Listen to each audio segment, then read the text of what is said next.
Hi,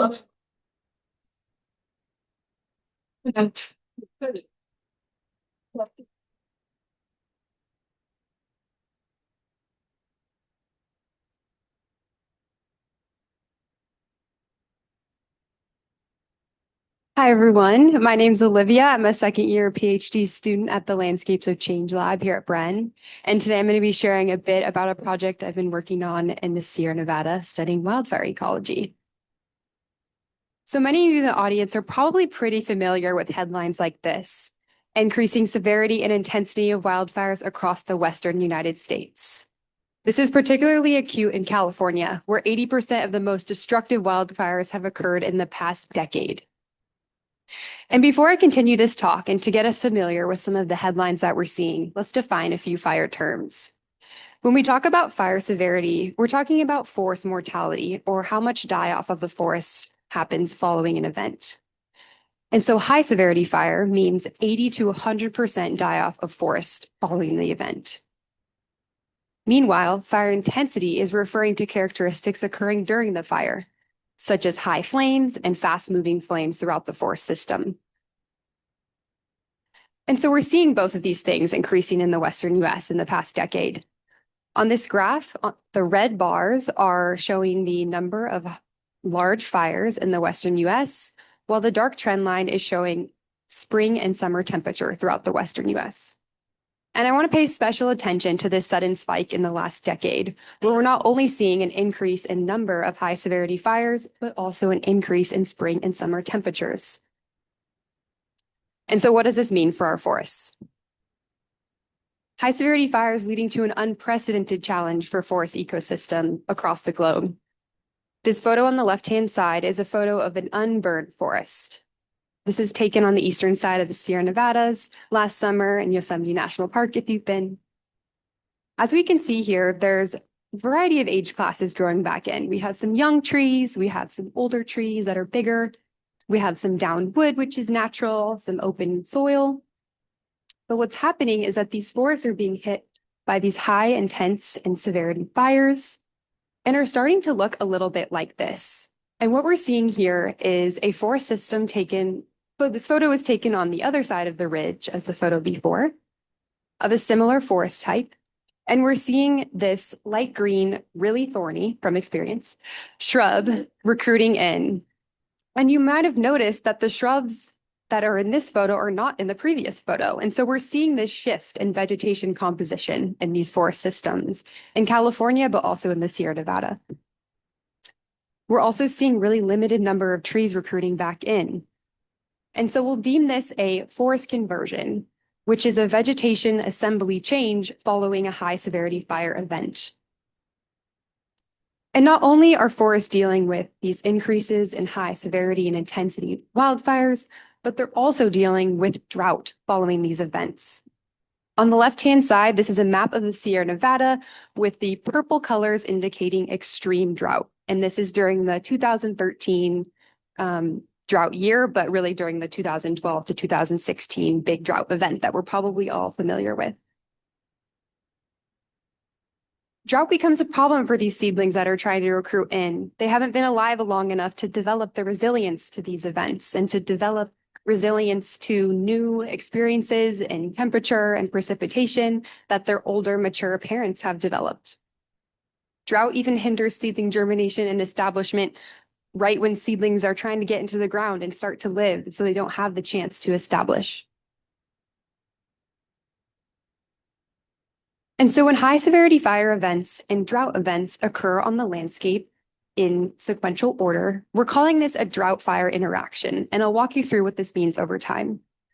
On the x-axis, we have time and a given forest stand. First, the forest is impacted by high severity fire at time 0. Following the high severity fire, we see this extreme acute drought event. And it oftentimes occurs within this organizational window, which occurs 1 to 3 years following a fire event. The organizational window has been proven to be critical to determine long-term forest recovery trajectories. As we probably know from, again, 80 to 100% mortality of these forests, there's probably a lot of soil on the ground that's bare, open for new communities to establish and come into the system. And so we can imagine that a drought occurring during this time, hindering seedling recovery, might result in 15, 20, 30, 40 years of limited forest recovery. So this window, if drought hits during this time, can be really crucial to a forest system. And so that leads me into my two research hypotheses that I'll be talking about today. The first one being forest conversions are more likely to occur in overall hotter, drier areas. And two, drought occurring 1 to 3 years post-fire during our organizational window will increase the likelihood of a forest conversion in this stand. Our study system is in the beautiful southern Sierra Nevada, one of my favorite spots in California.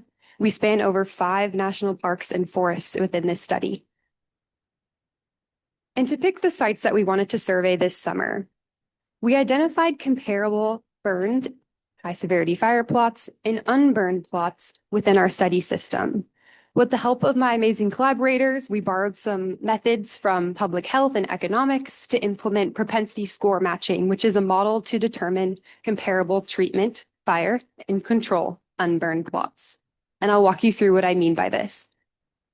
So first, we start with our same study system, 5 national parks and forests. The green pixels here are areas that have been unburned, so not burned by high-severity fire, while the red pixels indicate areas that have been burned. But something that we want to think about is, what if these areas were logged? What if they were thinned? What if they had trees planted?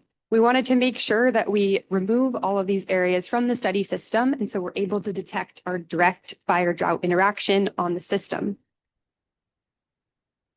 Once we identified our treated and controlled areas, we collected characteristics across each of our forest pixels. And these characteristics include climate, topography, previous disturbance, historical legacy effects, and we collected this data at each plot. And within each site, we matched areas that have been burned and those that have not, to try to get similar characteristics between the 2 different forests. So we're able to compare them in our study. And we're able to see this through these density curves from each plot characteristic. So for example, the precipitation plot in the blue here is our burned plots, the density of precipitation within our burned plots, where the light gray color is the density of precipitation in our unburned plots. And we can see that they have a pretty equal distribution. And that tells us that we're able to compare our burned and unburned plots in this study. And so once we did all this modeling, we went out in the field and we sampled forests that looked like this, that were burned in high severity fire, and we compared them to forests that looked like this, that were unburned. Within our field sites, we collected data on species recruitment, so trees coming back after the fire, and we also collected data on community composition. And I wanted to point out that we also surveyed varying fire-drought interactions. Drought can be a spatial and temporal phenomena, and so we're studying it from 2 different angles here. On the x-axis, we have time, and on the y-axis, we have our drought severity index. And as a reminder, more negative values correspond to more severe drought. The colors that you see going across time are drought time series for each plot within a fire that's labeled up here. And the dark blue drought boxes are acute drought events that we're recording as our interaction with the fire. So the first column is the 2007 to 2008 drought, and the second is the 2012 to 2016 drought. And so we surveyed drought temporally and spatially and its relevance to fire. The orange flame up here is the rim fire, one of the most catastrophic fires that happened at the time. It happened in Yosemite National Park. And this fire is so interesting to study because it's followed by 1 to 3 years of really extreme drought, so really negative values. And we can compare this to the Empire Fire, which is the purple flame on the screen. And this fire is followed by 1 to 3 years of less intense drought. Values hovering around 0 are pretty normal conditions to the area. And so what did we find from the summer? To remind us of my research hypotheses, Forest conversions more likely to occur in overall hotter and drier areas. Did they? Sort of. These are some results from our field data from last summer and so much more data collection to come. But on the left-hand side, we have our recruitment rate, which is number of trees recruiting in after the fire per meter squared per year. That's why the values are so small. And on the x-axis, we have a 30-year mean of precipitation during the tree's growing year. And what we're seeing here is an increase in recruitment in our unburned plots within wetter areas, which is kind of what we would expect.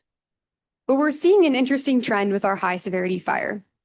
We have that one point all the way up there, and that plot had about 1,600 trees in a 50-meter by 10 transect.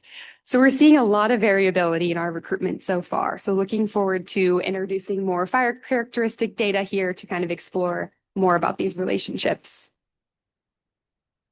And our second question, drought occurring 1 to 3 years post-fire increases the likelihood of a forest conversion. And did it? Sort of. We're seeing that post-fire drought could affect recruitment rates. We have our same drought index on the x-axis here, and we're seeing a reduction in recruitment rates in hotter and drier areas consistent with our last graph. But again, we're seeing an increase in recruitment rate in our high severity fire plots, really driven by some of these plots that had a lot of recruitment compared to our other ones. And so we're really looking forward to, again, bringing more fire characteristics in here. The size of high severity fire patches really matters. And so we'll be digging into more of this data soon. And with that, thank you so much. I'm really appreciative to my field crew who crawled through shrubs with me all summer. They deserve the biggest award. And thank you so much to our funders for this project. It wouldn't be possible without you. I'll take questions.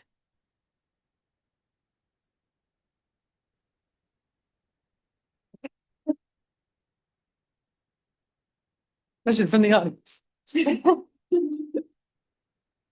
Really exciting work, Olivia. Thank you so much. So I'm not a big fire person, but like I read a thing once about that suggests that like in California, our ecosystems are adapted for frequent low intensity fire. What do you think about like how the unburned plots that you're comparing with might be different from a plot that it did experience fire, but at lower intensity than the high intensity that you're comparing with? I think I'm getting at your question, but let me know if this gets at it. When we were choosing our unburned sites, we made sure that they were not burned by prescribed fire. And so we were able to control for a lot of that. So theoretically, the unburned sites haven't been burned since 1985. That was kind of the last Landsat that we could find with fire data. Does that? Yeah, I guess I'm curious if you think, are there ecological benefits of the prescribed fire, and what do you think about the possibility of forest conversion for that? Oh yeah, I see what you're saying. Yeah, I'm not sure. I'll have to think about it. I think that's a great question. I think typically prescribed fire results in kind of up to maybe 15% mortality. So we're not seeing these like complete reassemblages of systems with prescribed fire. So a lot of the time they'll maybe remove like the smallest tree class. And so they're still remaining a forest. So I would not anticipate that they would be on track for transitions. Thanks.